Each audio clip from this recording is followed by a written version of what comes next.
What's up, guys? In this video, let's go and talk about fractions and completing the square. So completing the square can be pretty difficult for a lot of students from the beginning. And then once we add in fractions, a lot of students will look at it and they're like, I'm checked out. Like, I already hate fractions. I already hate completing the square. I forget the formula. I don't understand why we're doing it, what we're doing it.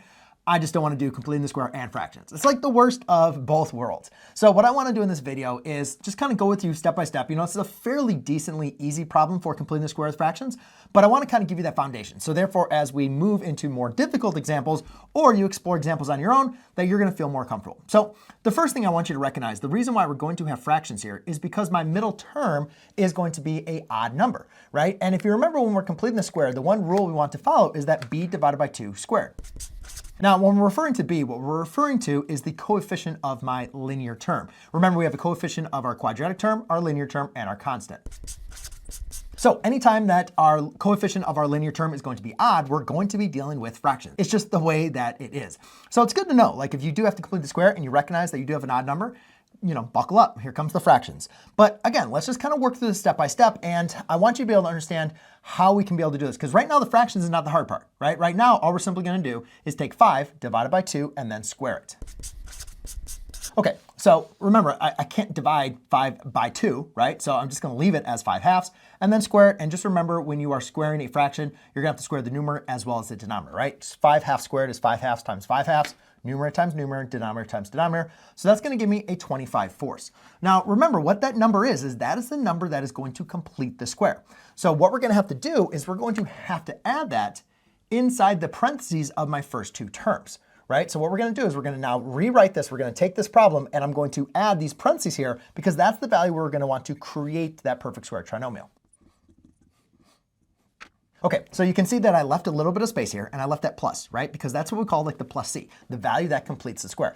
That is why we do this little thing, to create a perfect square trinomial. Now, when we're dealing with fractions, that's where students are gonna have the mistake as far as how do you go ahead and factor that down, as well as how do you go ahead and add that up. That's where I'll have some examples here to kind of help you out with that. So we're gonna take this value and we're gonna add it inside the parentheses.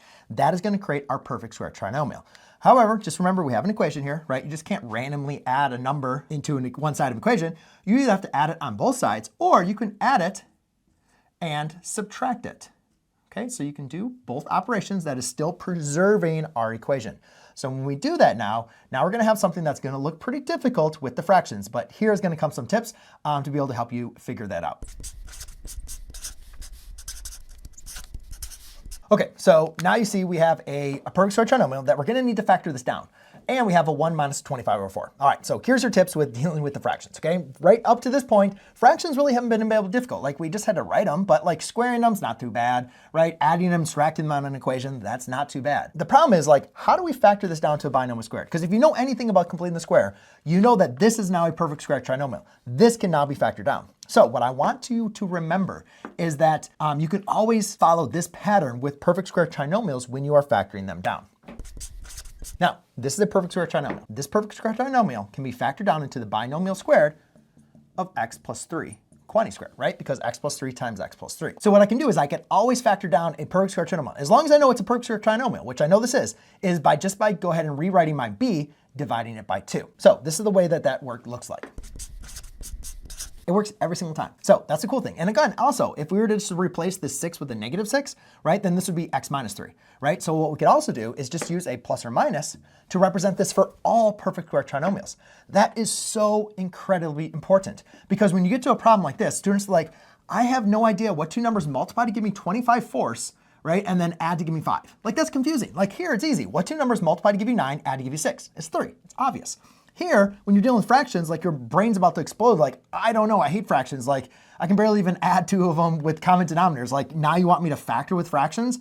No, right? So again, use this rule. What was my b divided by 2? Here, my b divided by 2 is 3. Here, my b divided by 2 is 5/2. And guess what? That's the answer. Now, I know some of you probably want to like, all right, let's just check this out, right? So 5/2 times 5/2 is 25/4, okay? And what is 5/2 plus 5/2? Well, let's go and check it out. And you can see, right, when you're adding fractions, they have the same denominator. 5 plus 5 is 10, divided by 2 equals 5. Like voila.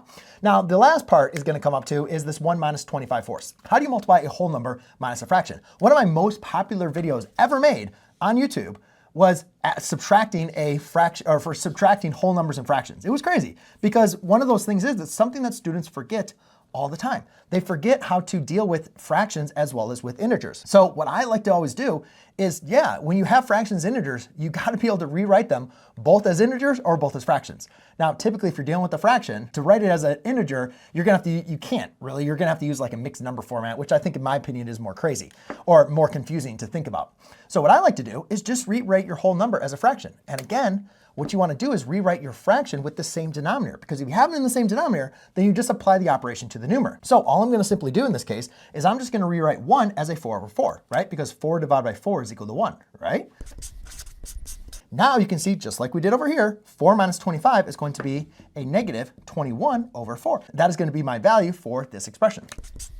And voila, we have now dealt with completing the square with fractions. However, if you now want to go ahead and take a look at what happens if we have to factor out a term and get fractions, well, that's going to be coming up in the next video.